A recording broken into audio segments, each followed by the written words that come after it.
नमस्कार, मैं हूं रंगील सिंह और आपका स्वागत करता हूं आपके चैनल जेके राइट वॉइस में। तो बात करते हैं G20 की। आज दिल्ली दुल्हन की तरह सजी हुई है। और सजी क्यों है आपको पता होना चाहिए। G20 है, क्या है G20। और G20 में 20 ताकतवर मुल्क आए हैं जो हमारे देश में आने वाले 20 सालों में वो हमें पता लगेगा कि G20 की अहमियत क्या थी और G20 से हमारे देश को क्या फ़ायदा होगा। और आपको बता दें कि कितने प्रेसिडेंट कितने पीएम G20 की मीटिंग में हिस्सा ले रहे हैं।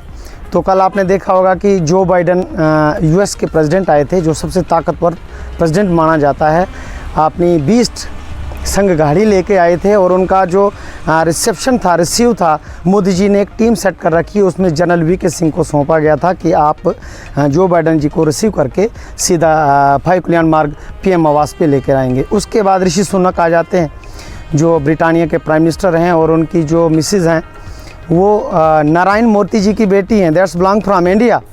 वो हमारे लिए कितनी खुशी की बात है कि एक इंडियन, और वो भी ऋषि सुनक जो हैं वो भी इंडिया मूल के ही हैं, उनके दादा दादी इंडिया में थे। और आज वो ही आदमी इंडियन ब्रिटानिया का पीएम है, और हमारे लिए एक बहुत बड़ी खुशी की बात है। उन्होंने G20 में हिस्सा लिया। और उन्होंने एक पेजेंट में जब वो आए थे, उन्होंने एक ट्वीट किया था, और उस ट्वीट में एक बहुत बड़ा मकसद छुपा है, समझने वाले के लिए इशारा काफ़ी।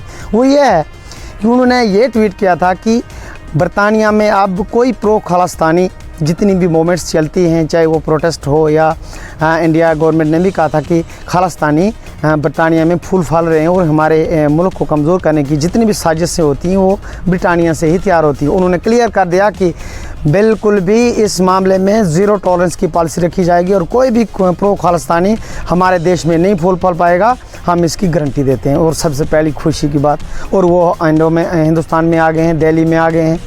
उसके बाद IMF की CEO क्रिस्टलिना जी भी दिल्ली में पहुंच गई हैं, और उनको रिसीव करने कौन गए थे? उनको चौबे साहब रिसीव करने गए थे, जो मोदी जी की टीम है।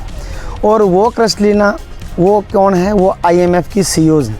IMF की CEO वो होती हैं जो हर मुल्क को पैसा देते हैं। जैसे हमारा पड़ोसी बदमाश मुल्क, एक चोर कहेंगे उसे, टेररिस्ट ऑर्गेनाइजेशन मुल्क पाकिस्तान, वो IMF के आगे भीख मांगता है कटोरा लेके। कभी इमरान खान जाया करते थे, आज तो जेल में रोटी खा रहा है। अब कोई दूसरा शरीफ आया, शरीफ फैमिली से है, नाम बोलना भी मैं अच्छा नहीं समझता, क्योंकि वो हमारे ही लोग थे। मज़हब के नाम पे मुल्क बना, और आज रोटी के लाले पड़े हुए हैं, वो लोग मर रहे हैं। और टेररिस्ट के ऑर्गेनाइजेशन वो उनके आगे भीख मांगते हैं, और वो हिंदुस्तान में आके हिंदुस्तान की धुन में, हमारे मुल्क की राजधानी दिल्ली में हमारे कल्चर पे, हमारे संगीत पे तालियां बजाई, और उसने नाचा। और कितनी खुशी की बात है। और आज हमारा मकाम कहाँ है, आपको ये सोचना पड़ेगा कि आज हम कहाँ खड़े हैं। उसके बाद WHO के CEOs आए हैं, उसके बाद वर्ल्ड बैंक के CEO आए हैं, पूरी दुनिया में ह्यूमन राइट कमीशन के जो CEO हैं वो भी दिल्ली आए हैं। और 20 ताकतवर मुल्कों के प्रेसिडेंट हों, चाहे वो PM हों।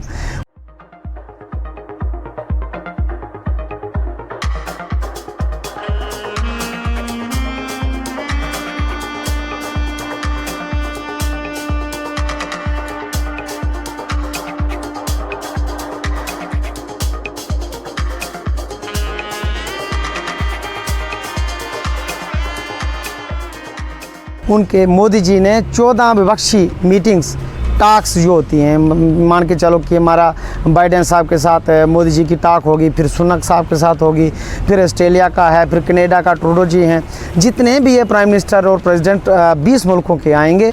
और इसमें एक मज़े की बात बता दूं, चाइना नहीं आ रहा। और आपको पता होगा चाइना देखो हमारा पड़ोसी है। अटल जी ने एक कहावत बोली थी, बोले हम दोस्त बदल सकते हैं मगर पड़ोसी नहीं बदल सकते। ये पक्की बात है और परफेक्ट बात है, और इस बात से सलूट करता हूँ मैं अटल बिहारी वाजपेयी जी की उस सोच को।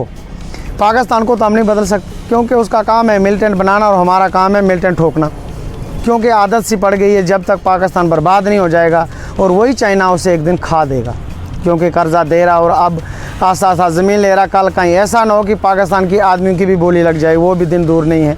तो कहने का मतलब ये, चाइना इसलिए नहीं आया कि चाइना ने कोई 5-6 दिन पहले एक मैप जारी किया, जिसमें वो गलवान वाला एरिया, हमारा ये नॉर्थ ईस्ट वाला एरिया आपने मैप में दिखा दिया। और उसके समर्थन में इंडिया ने विरोध किया कि भाई ये कैसा मैप है, ये क्या कर रहे।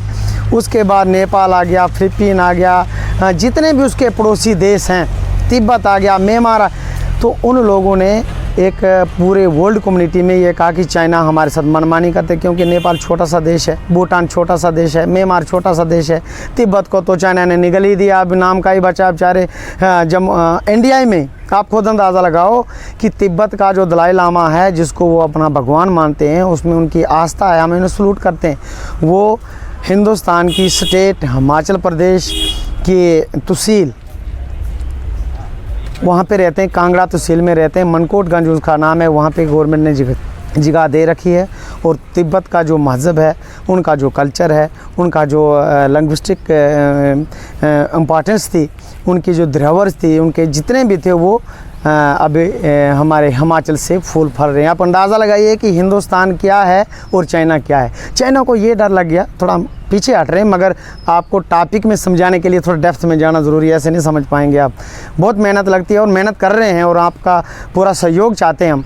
तो चाइना इसलिए नहीं आया कि चाइना को ये लग रहा था कि G20 में उधर तो डोनाल्ड ट्रंप साहब बैठे होंगे, इधर अपने प्रेसिडेंट सुनक जी आए हैं, ऑस्ट्रेलिया का प्रेसिडेंट होगा, कनाडा का प्रेसिडेंट होगा, बड़े बड़े मुल्कों के प्रेसिडेंट होंगे।